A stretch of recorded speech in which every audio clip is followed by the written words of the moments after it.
Thank you very much, Doug. It's a pleasure to see you after Rio. Actually, very much inspired from Rio and taking off a lot of ideas from that. Mr. Biddle, it's great to see you again, and I see a lot of familiar faces. Basically, what happens when you have waste streams and you do not have top-down government intervention? This has been basically what MyShelter Foundation has been thinking about. What happens if each and every town just focuses on accumulating this waste stream, especially if tourism is one of your highest income earning?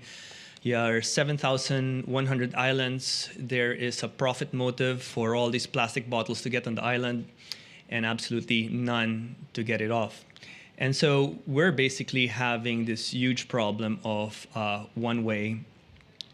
And some of them, they just wrap it up in bags, in nets, and then they just float it into the water. So what do you do to incentivize a population that's not ready for single-use kind of plastics?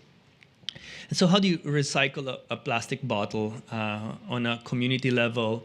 That follows three things. One is that it should not use that many complex tools.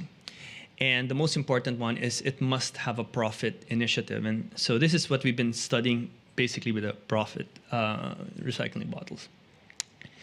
So this is a typical landfill on an island, accumulated over 10, 15 years.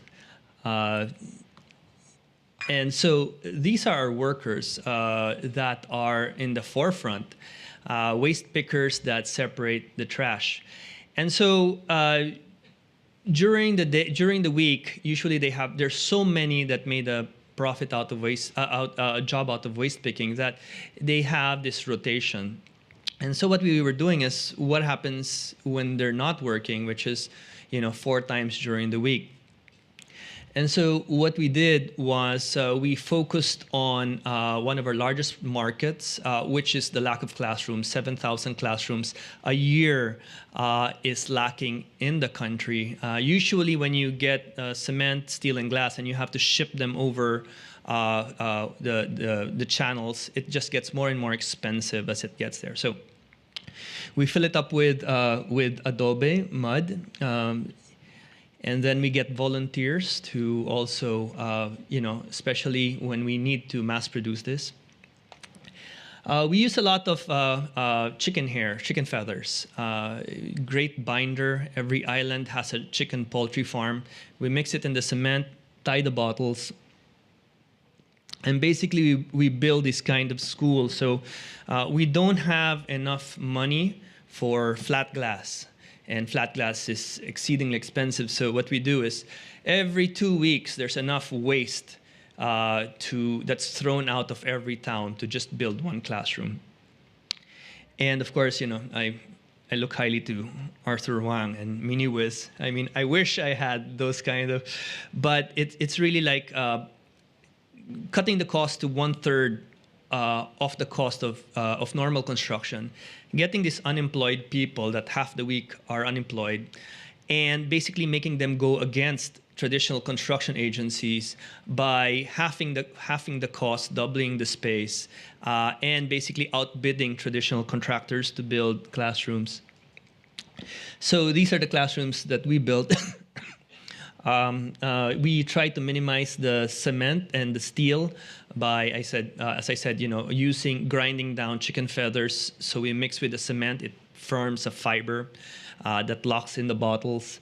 And then just using everything that we can to build it. Now, we asked people to donate the gin in the bottle to us. We said, why do you always have to donate it empty? But that's one of our biggest failures there.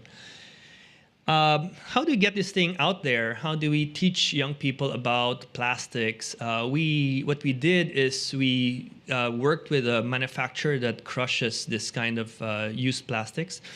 And we have basically like a habitat. We build an educational center, and every three months we move it to a city. And what's inside this educational center?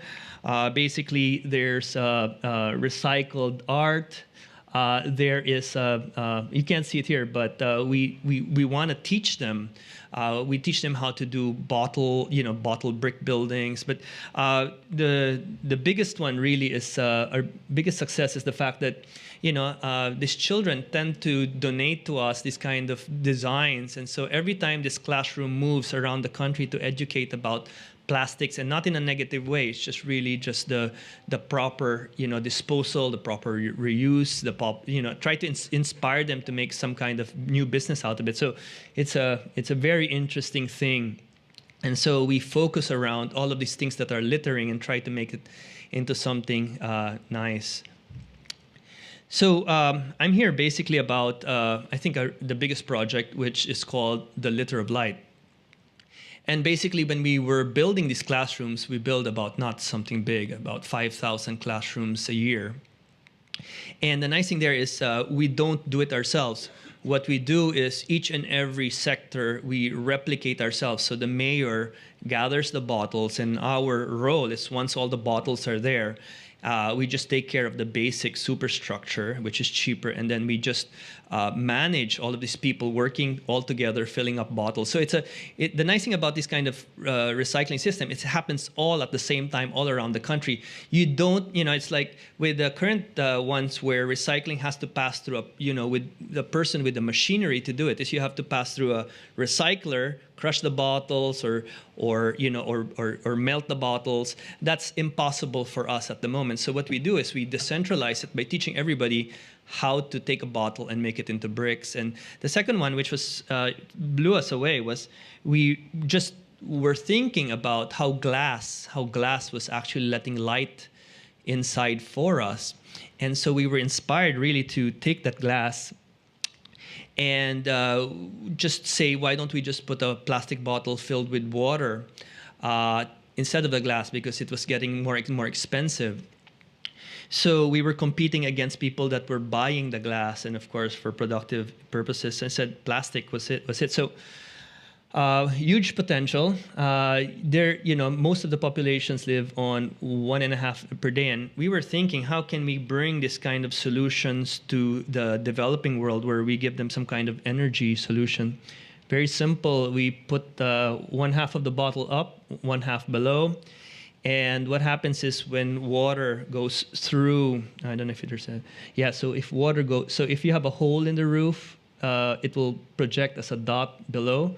But then if you have a plastic bottle filled with water, it refracts, and so it lights up the room properly. So this is a completely dark room.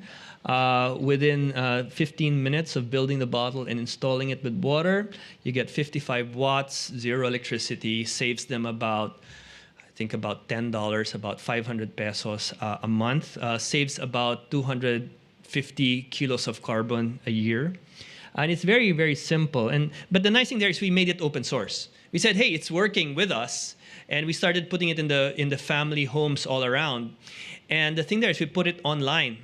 And the next thing you know, within 20 months, 20 months, we hit 120,000 houses in my country and 350,000 around the world. So simple bottle light. And the nice thing there was, it really was part of a bigger recycling idea. And what was this big recycling idea?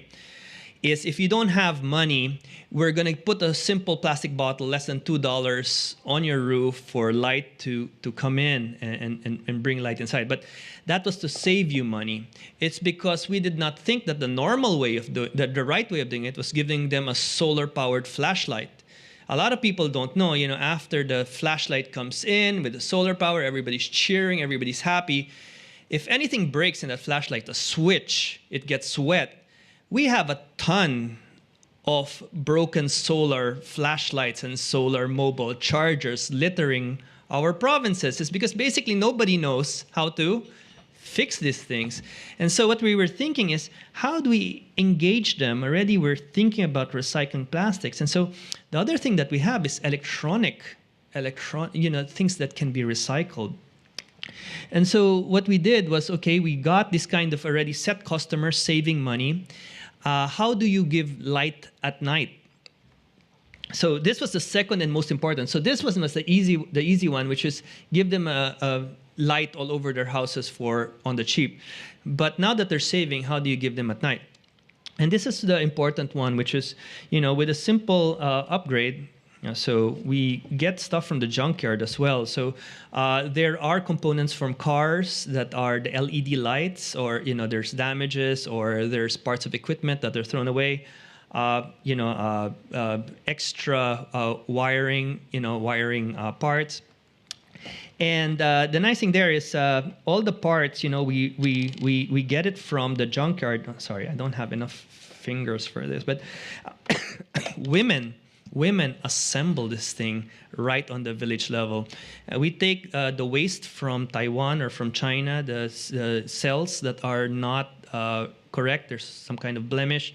And then we of course, with MIT, unfortunately, luckily, we do have a grant to buy a laser cutter. So we get that, we laser cutter them into small pieces. And basically, if you run the video, I can show you what it looks like.